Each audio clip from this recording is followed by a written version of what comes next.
There are many women that I've known that have had really hard challenges. Everyone has hard challenges. And, you know, we all have a story to tell.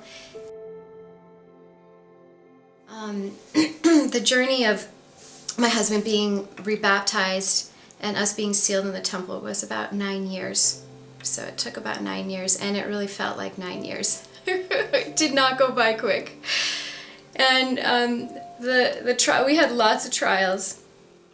It was a journey, and part of his choices in his past made things very hard in our lives, as far as him getting another job or getting a new job, or getting paid well. So I had to work since my daughter was born, and that was really hard on our family.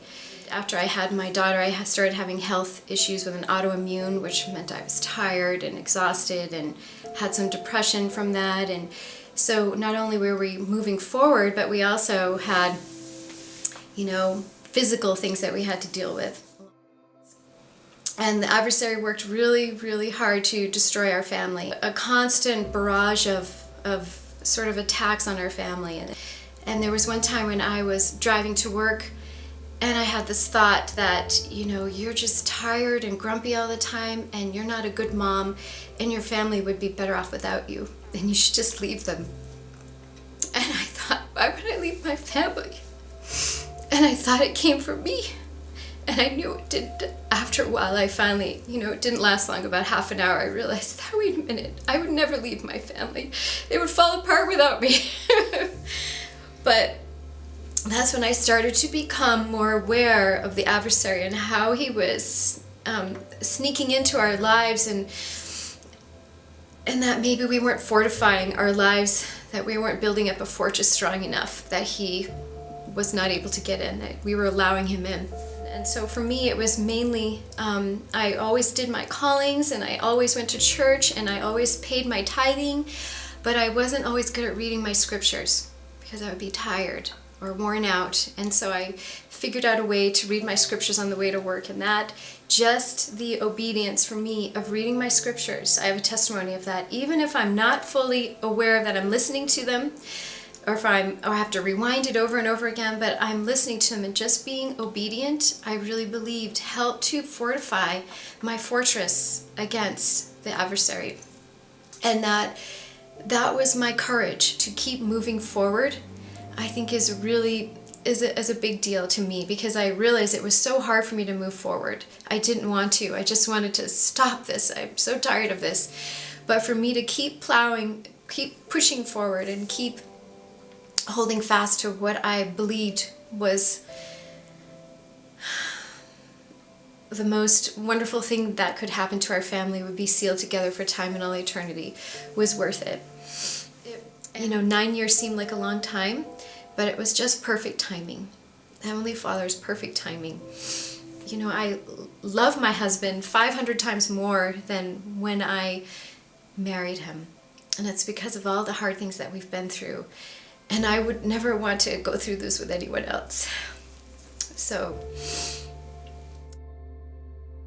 just keep pressing forward. Just keep doing what you're doing. Keep praying. Go to the temple and keep doing your callings and keep reading your scriptures. That simple truth of just keep moving forward and just keep doing what you're doing, and just having faith and just holding on that something's going to change.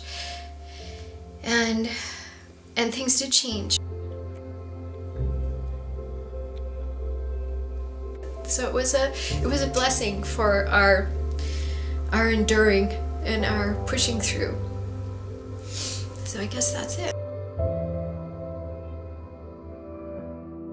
Courage means, to me, to have the courage is to surrender your will to the Lord, because in that way you are becoming stronger, but not because your own strength, but you're becoming stronger because of the strength the Lord is giving you, and you know that strength is not you, it's the Lord's strength.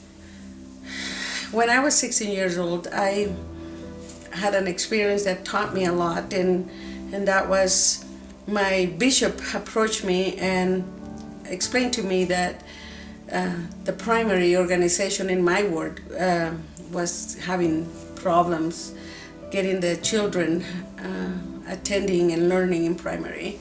And there was over 100 children that were missing out on the blessings of the primary.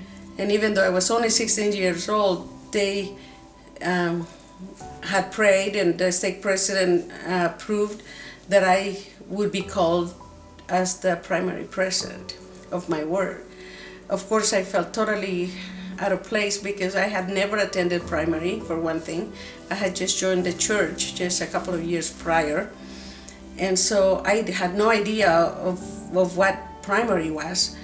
So I'm feeling a little bit scared and totally unsure if I could do it. He emphasized that the calling came from the Lord, not from him, and that he would be next to me, helping me out. So I decided to do that.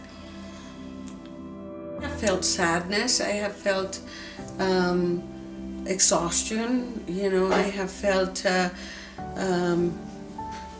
totally unprepared. Like when I was driving my husband to the hospital and he was having a cardiac arrest, I totally unprepared. When my son was born, the same feeling, totally unprepared. What do I know about Down syndrome? I had no idea. So unprepared has been the common feeling in all my experiences. Like with my eyes, I began having problems with my severe headaches. At first I thought it was sinus problems or just something like that, regular. But my doctor was inspired enough to do an MRI of my front and my back of my head, and they found 2 big brain cysts that were growing very fast. They are the type that you can all take out, and they are full of spinal fluid. I had to have brain surgery, and I had to shave my head, and I remember the feeling of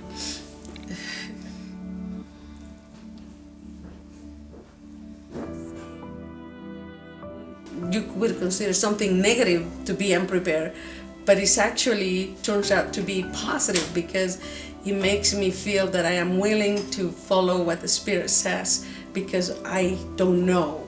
So then I have to be more humble to what the Lord has for me and follow that Spirit and just do what the Lord wants me to do, because I have totally complete 100% knowledge that I can't do it by myself. I have to trust Him, and I have to just surrender. And every time I have done that, then things seem to be better. No, I think that may be my definition of courage.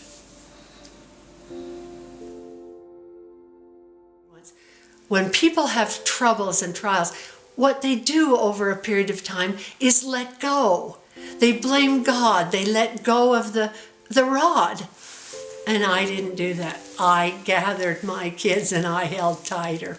And I petitioned the Lord, and I had faith come up out of me that was a spiritual gift, I'm sure.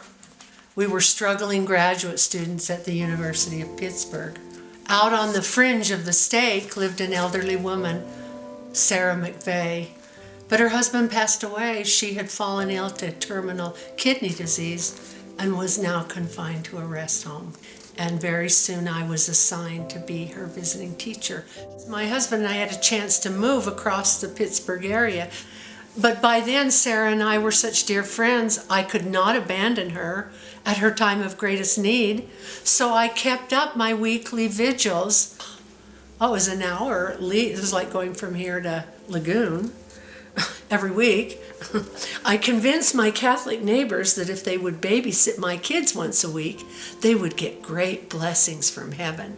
And then I proceeded through the rest of the week to do favors for them so that they would continue helping me. This went on for another 2 years. But to see Sarah's happy face was worth all the sacrifice and effort. And just 3 weeks before the birth of my 3rd child, I sang at her sweet funeral. Little did I realize at this time that God was putting me through an extensive boot camp training program in every aspect of the devastations of chronic illness.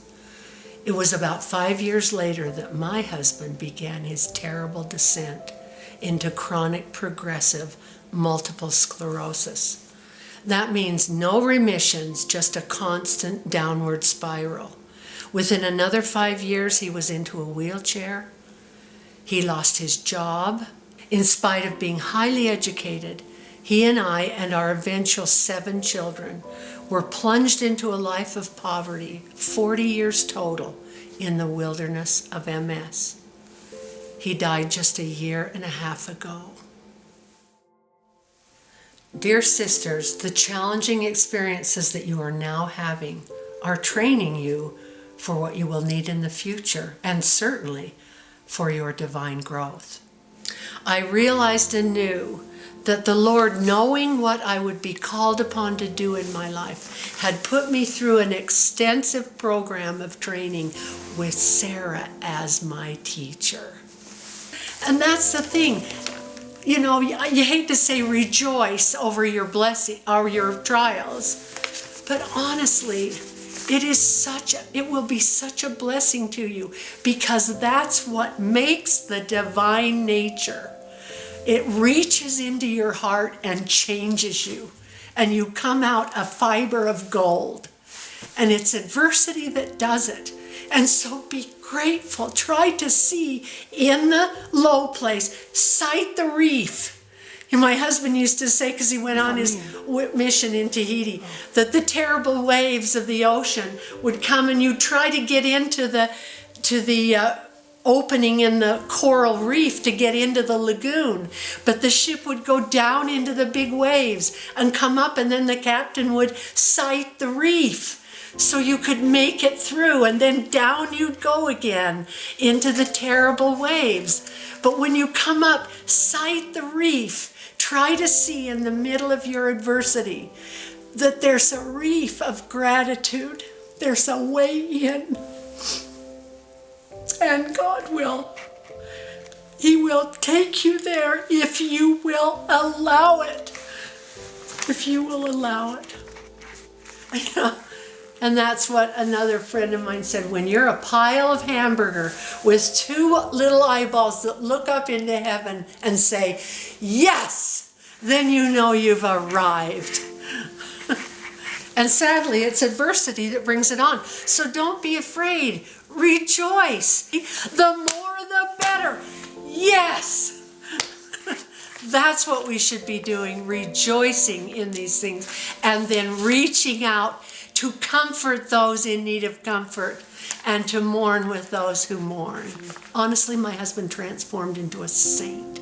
Through his adversity, it transformed his soul. He became the one who said, God will take care of it.